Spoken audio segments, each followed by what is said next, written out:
Nadia Tolokonnikova was sentenced to prison in Russia when she was only 22 years old. She is a founding member of a punk band whose name you have heard me say uncomfortably several times now on this show. Nadia Tolokonnikova is a founding member of the group Pussy Riot. For staging a musical anti-Putin protest at an Orthodox cathedral in Moscow, Nadia and two of her bandmates were charged in 2012 with hooliganism. They look like hooligans to you? They were convicted and sentenced to 2 years in prison. Ms. Tolokonnikova does not live in Russia anymore, but she very well may live inside Vladimir Putin's head. In 2021, the Russian government labeled her a foreign agent. In 2023, Russia put her on the most wanted list after a protest art action called Putin's Ashes. Later that year, Russia made a show of arresting her in absentia, which is not a thing. This year in the United States, Nadia Tolokonnikova recreated her old Russian prison cell as art. She was just settling into her new exhibit at the Los Angeles Museum of Contemporary Art when Donald Trump ordered National Guard troops and U.S. Marines into Los Angeles. With the resulting protests outside and a curfew in place, the museum decided to close, which is why Ms. Tolokonnikova ended up not inside her own police state exhibit in the Museum of Contemporary Art, but ultimately outside, protesting Trump in the streets of Los Angeles, holding a big banner that reads, "It's beginning to look a lot like Russia." When facing down an authoritarian regime or a would-be authoritarian takeover of a previously democratic country, it helps to know what to look for. If you followed the march of this president on American cities, the so-called blitzing and sweeping of American cities, then you know that after Los Angeles came Chicago, right? Federal agents began swarming the streets of Chicago in early September, arresting thousands of people, most of them people with no criminal record whatsoever. The people of Chicago responded with whistles and car horns and prayer circles amid the tear gas. And downtown at the Museum of Contemporary Art, Chicago, there was Nadia Tolokonnikova getting ready for another staging of her police state exhibit with a recreation of her Russian prison cell in another city facing a show of force by this American president. While she was in the Chicago Museum being the artist inside the police state, the Russian government decided to take yet another swipe at her. On Friday, the government of Russia moved to declare Pussy Riot an extremist organization, as if they're like Al-Qaeda or something. And from inside the Chicago Museum, Nadia Tolokonnikova responded. She wrote, quote, "I'm in the middle of a durational performance called Police State at MCA Chicago now. All day long, I'm sewing police uniforms and mixing live sound at the installation that resembles a Russian prison cell, a piece that's meant to warn about surveillance authoritarianism spreading around the world like a virus. Singing in the streets is not extremism. Doing street actions is not extremism. Extremism is invading other countries and committing war crimes. Being anti-fascist and wearing a Pikachu costume is not extremism." She says, quote, "And if telling the truth is extreme, then hold my Red Bull." Joining us now here on set is Nadia Tolokonnikova. She's an artist, a musician, and a founding member of Pussy Riot.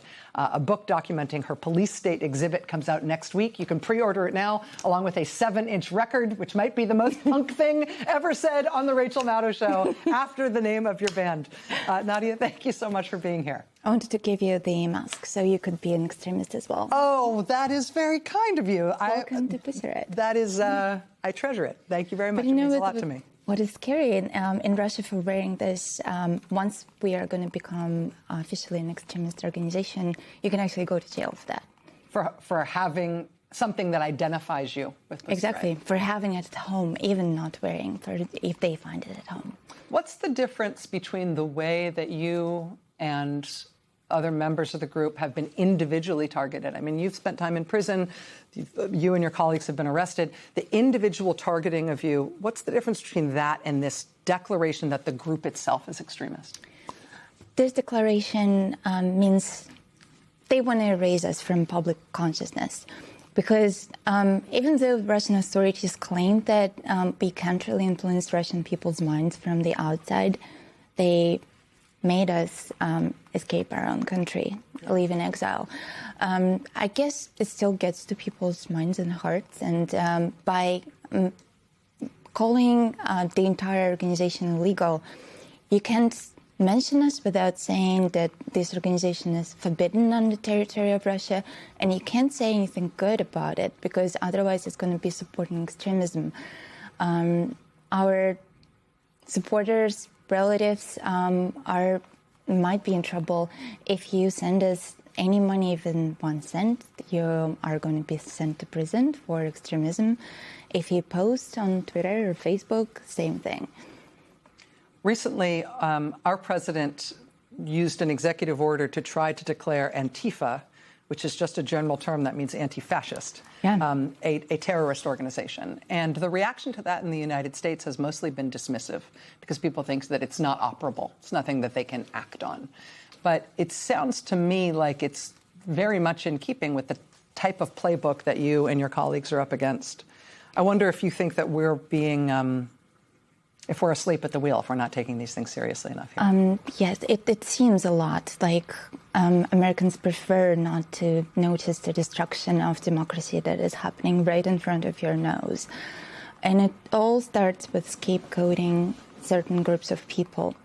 In Russia, it's not just Pussy Riot. Obviously, it's all the supporters of Alexei Navalny, and recently it was LGBTQ plus movement labeled as an extremist organization. What does that supposed to mean? And people are laughing at it until it's not funny anymore, and people are dying in jail for being part of LGBTQ plus. So it gives the government tools to pick and choose who they want to punish. And no, not everyone who calls themselves anti-fascist is going to go to jail, but if Trump doesn't like you specifically, he will find a way how to use this law against you. You've traveled around the United States a lot, including for this current art project and these museum exhibitions that you've been doing. What do you make about the American people's resistance right now, our level of consciousness about the threat that we're under, and the tactics that the American people have adopted so far in terms of trying to say no? I was really impressed by the people of Chicago. They feel a little bit less asleep than people in Los Angeles, even though the No Kings protest was absolutely amazing and very creative. I think right now you live under a lot of pressure, but you are in a beautiful moment when under pressure you can produce beautiful art, beautiful protest actions. You know, this pressure can actually help you to be productive. But you have to understand that there will be a moment when you won't going to be able to do all this stuff. So from 2010 to 2018, we were able to be active and creative and happy building community in Russia. And then at some point, we all got pushed out of our country. So if you ask me about a lesson that you can learn from Russians, I think the main lesson would be don't cancel each other. Talk to different groups of people within the opposition and try to build a broader coalition, because I think that was one of our biggest mistakes. Nadia Tolokonnikova, artist, musician, founding member of Pussy Riot. This does mean a lot to me, and I'm honored that you're here. Thank you. Thank you. Good luck to you. Thank you.